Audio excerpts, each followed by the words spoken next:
Bet you never thought I'd be wearing this one again.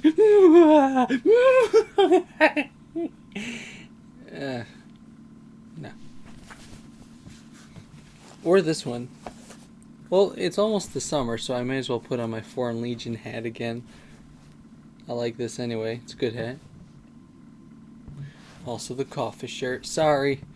So I don't have any new shirts this week, so I'm going to have to go back to one I've already used. But, yeah. So, how are things been going?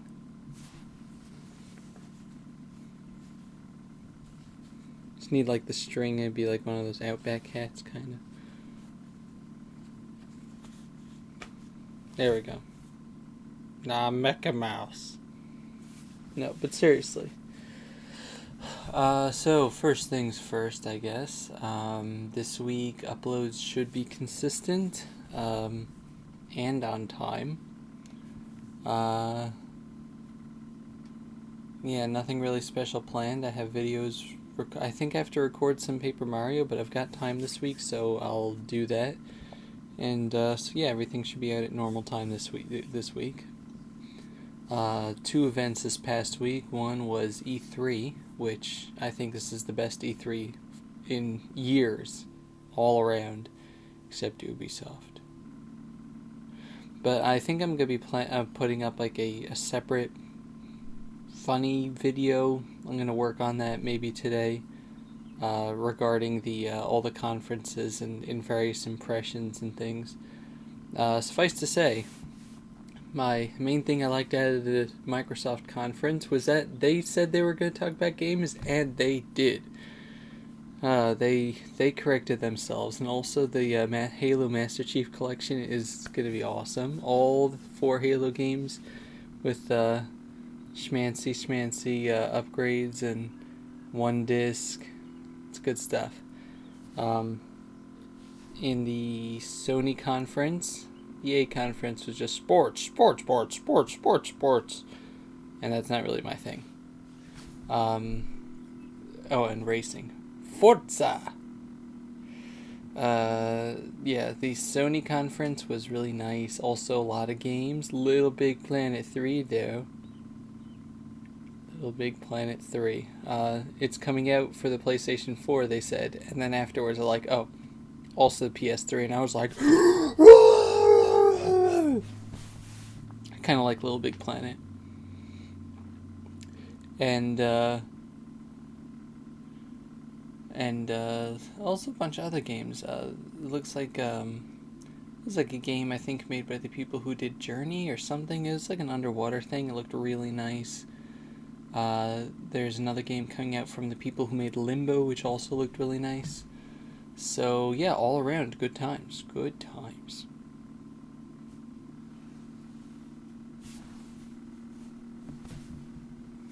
That balloon. Let's see, what else do we got here? Then there was the Nintendo conference, which was 3 days of Nintendo. It was unbelievable. Last year, Nintendo was like, hey, we got games, and I think, and stuff. You want to check it out? And this year, Nintendo was just like, oh, we cranking this up to 11. Yeah.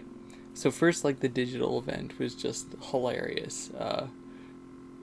I personally don't really like Robot Chicken, so when it came on, I was like, no, abort. But then they got into the fighting scene, Reggie and Iwata. I was like, oh my god. And then they announced the Mii fighters, and I was like, actually did those things. So I'm not exaggerating. It's not like I literally died. Okay, I literally died. It's like I actually, like, during those things, I was just like, I like started lifting off the ground because of all the thrust generated by my arms. It was actually really interesting. I'm gonna have to try it again sometime, but outside, so that I can not hit my ceiling. It was pretty science. And yeah, so like Nintendo just kept announcing games that were new. Not like new IPs, but like aside from like 30 seconds of Alpha Omega Ruby Sapphire, no remakes. Which was really cool. Although I was hoping for Majora's Mask 3D, but I think that maybe they're trying to avoid the remake stigmatism from last year when they were like, okay, we're doing the Wind Waker, and that's our big thing. They didn't want to like. They wanted to push some of their newer stuff like the Steam World and the Amiibos, which I'm going to be buying every single one of. All of them. Splatoon looks amazing. I love it. 4-on-4 online matches to get your ink all over the place. Oh god, this E3 was such an amazing amount of phrases and memes. It was beautiful. You have the loot! Oh god, it's great. It's great. Oh, to make Chugga Conroy proud. Oh, it was so fun to watch. And just the other games, Kirby Rainbow Curse, which I love Canvas Curse. I was not expecting that in the slightest. Having Yoshi's Woolly World with like more stuff, and then after the digital event, which they also teased as Star Fox thing, and one guy as part of one of the comedy segments, they talked about. Some guy was like, what about Mother 3? And then Reggie Fils-Aimé like blasted him, but like, you know, that's like, yeah. So I think that they actually are doing something. They just didn't want to like make that part of the conference because either, I don't know, whatever. They wanted to focus on a lot of Wii U titles, which I understand. Obviously focused a lot on Smash Bros, which looks amazing. 3DS one is getting delayed past summer into October, which, you know, they said it would be coming out in summer, but they also said it's because they're adding a lot of stuff, which I think includes a story mode of some sort, and like a bazillion other single-player stuff. And I think the Wii U version is probably going to get a story mode, even though they said they're not. But we'll see. Also, Palutena and Pac-Man. I like Pac-Man. Some people were like, but I think Pac-Man's going to be hilarious. Although I'm scared because they showed Game & Watch in the video for him, but Game & Watch, I know Pac-Man has similar attacks to Game & Watch, and that makes me scared. Like Pac-Man and Villager both have things that are similar. So I hope that they bring Game & Watch back in, because I loved using him and just going, you know, to taunt. It was fun. It was fun. And then afterwards, they're like, everyone's like, okay, is the nope, Nintendo Treehouse, we're taking every single one of these games, and we're gonna talk about it for another 2 hours each. Oh, you got bored? We're bringing in Miyamoto. Oh, you got bored? We got the developers. Oh, Splatoon, developers versus Treehouse.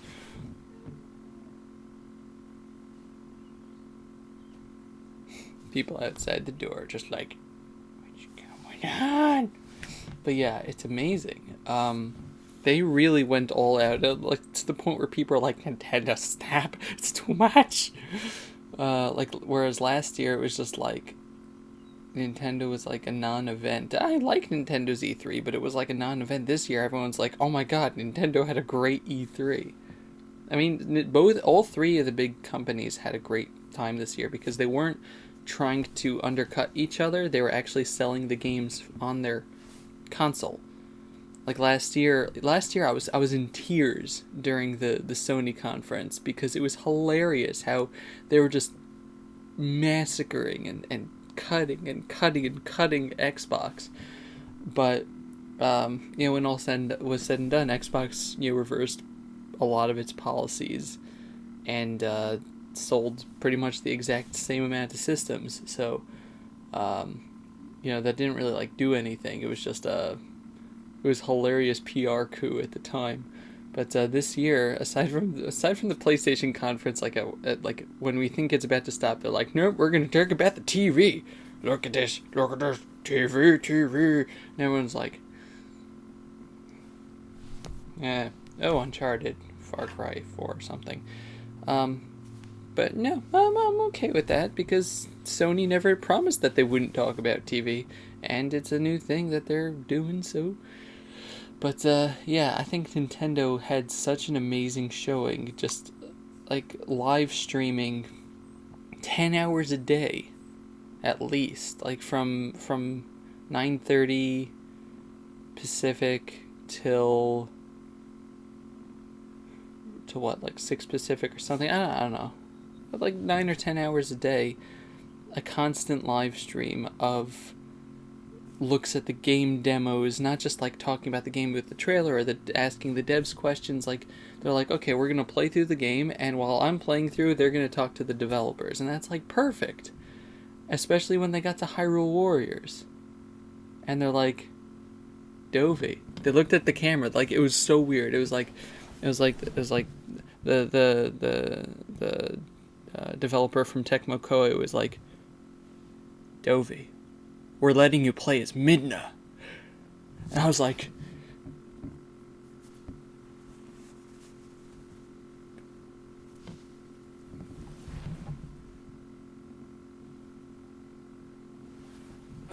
and about 5 minutes later, when I was able to get the circulation moving back in my heart again, I was like, this is amazing. And they're like, okay, so we're now going to fight this dragon enemy. I'm like, okay, Agarang, okay, good. Twilight themed places, and he's like, Loldo, I'm staying up in the sky. And Minna's all like, hook shot, and he's like, Loldo. And then you go to the Great Fair, and the Great Fair is like, let me handle this, lady. Girl, let me just get my earrings. And so she was just like, and then sent a whole bunch of other stuff in the sky, and he was like, oh no. And then you just see this one big chain. And it goes past him into the clouds, and you're like, okay, she missed. Nope, I'm pulling the moon out of the sky from Majora's Mask.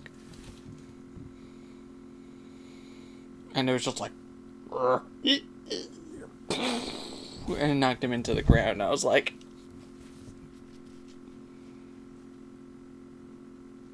my head exploded, and it took me like another 20 minutes to reconstitute it. But yeah, and that's why during E3 my picture was the moon from Hyrule Warriors going.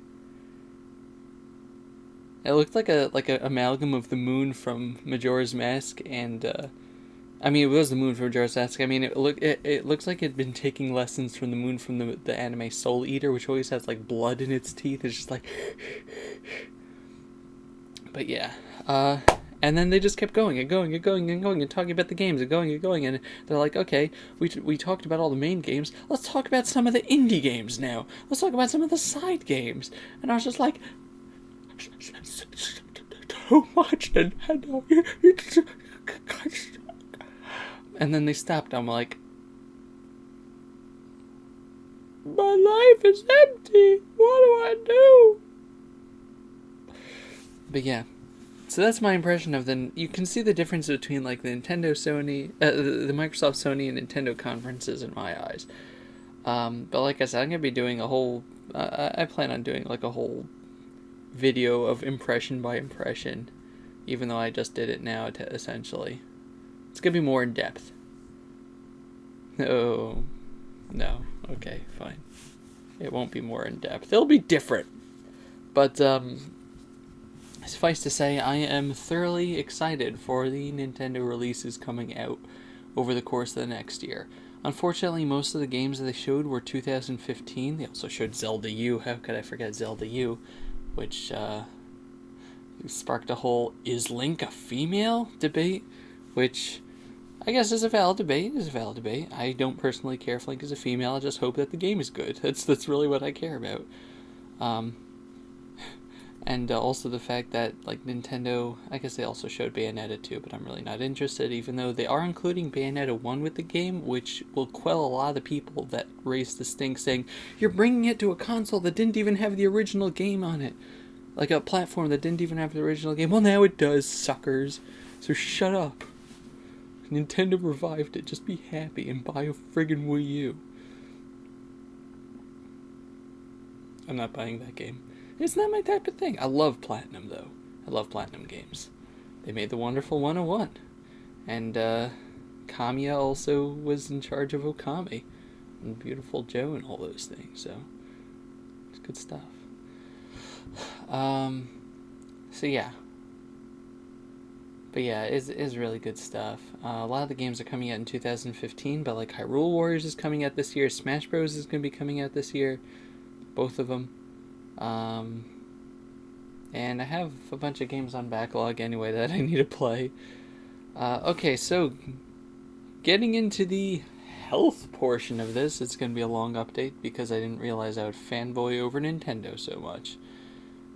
I was fanboying a lot over the Master Chief Collection and Little Big Planet 3, but it didn't have the same exposure that Nintendo gave it. It was just like trailers and terrible gameplay. Like the people who were demoing at the Sony conference, demoing Little Big Planet 3, were worse than John and myself in Little Big Planet 1. Okay? They were worse than the Steffi Wraith. Let that sink in. Of course, how could I forget also the Smash Bros. Invitational, which was the night after Nintendo's like digital event, which made all the hype go up to like 20,000, and the Great Gonzalez won apparently. And they had like celebrities who were good. They had Zelda Williams, who was always fun to see. They had news reporters who sucked. Well, the Famitsu guy was good, but Game Informer and IGN were just like, what's a Nintendo? Seriously, like they were terrible at the game. It was horrible. Maybe we were spoiled by watching all the pro players play first, but the media was awful. I'm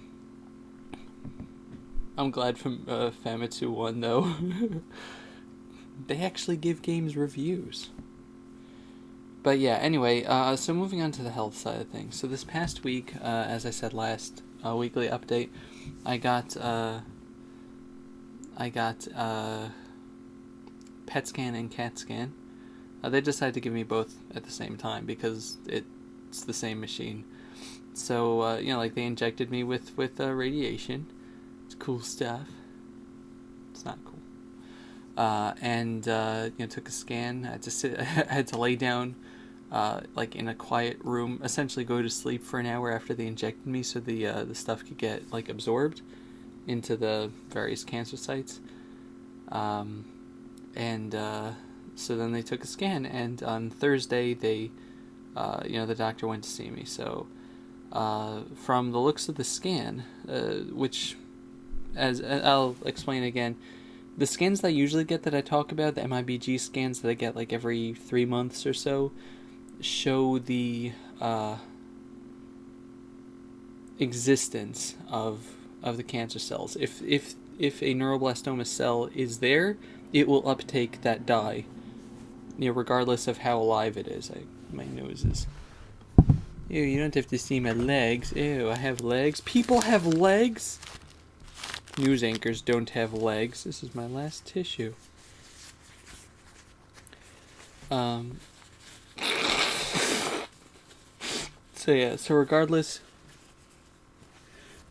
of the whether the cell is alive or not, it will uptake, and that's used to show size, essentially size and location.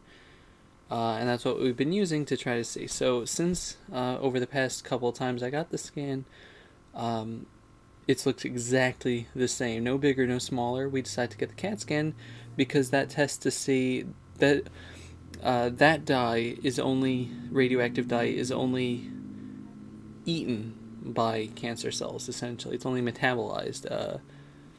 So you can't eat something when you're dead. God knows I've tried.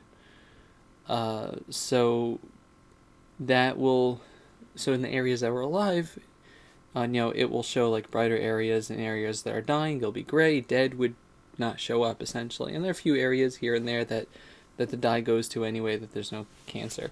But so what it showed was that a lot of the dots that I have, like I have like a dot, one of my ribs, and here and there, and I think a shoulder or something like that. So those didn't show up or were completely negligible, which either means that they're completely dead or dying to the point where they can't really uptake anything, which is great. The main site, which is on my hip and surrounding one of my adrenal glands, or adrenal arteries, and the area where I had my surgery last year, are also showing signs of weakening. They're still bright, which means that they're not completely dead, but but the report says that the main areas had like patchy gray areas, which means that there are, like, instead of it being like an entire thing alive here, there's like this part's dead and it's dead over here, and so it's dying, which was really nice to hear, which means that the past 6 months have had a use in my life. I mean, even if it showed it was completely alive, which is unlikely, the fact that it hasn't grown would still be successful somewhat. So I wouldn't say the past 8 months of my life were useless. It would just be, could have tried something else type of thing. So the stuff I've been taking since August has been doing a great job of very slowly killing a highly malignant cancer.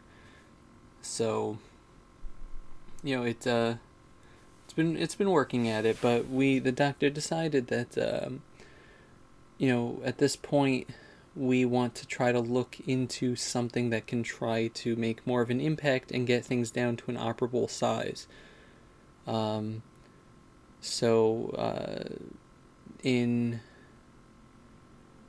I think instead of 2 weeks now, like last week was a chemo week, instead of 2 weeks now off and then a chemo week, they're going to give me 3 weeks just to recover a little bit more, and then I think we're going to have another chemo week or go another round of scans or something.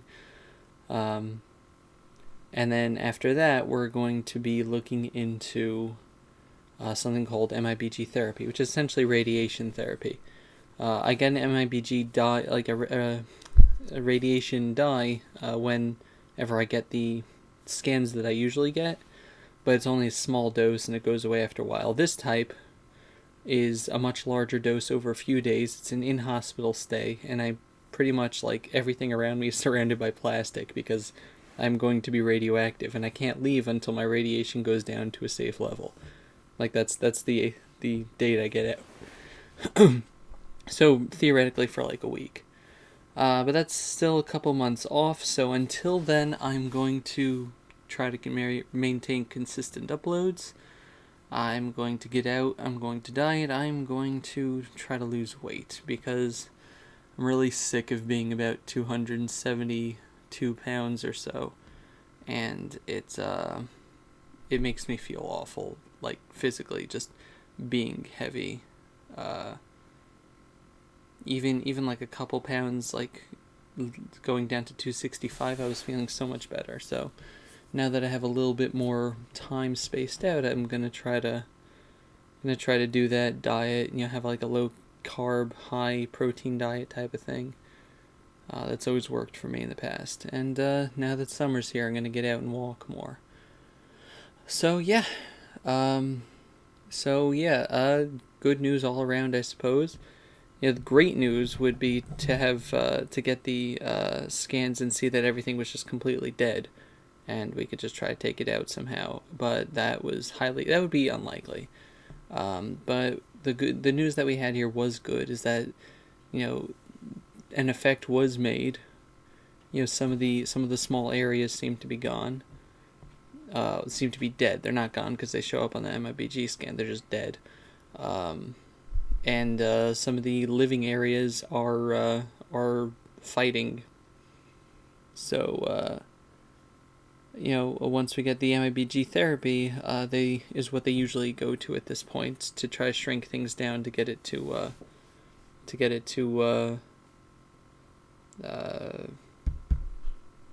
be operable. So that's ways away though. Like we're talking like December time. looking at the surgery in a December setting. So still got half a year for that. But yeah, here's to hope. Here's to the future. Here's to coffee. And look forward to good stuff coming this week. You'll be seeing videos from me for a while, guys. Sorry. Just hang in there. And happy Father's Day. Goodbye, everybody. Bye-bye.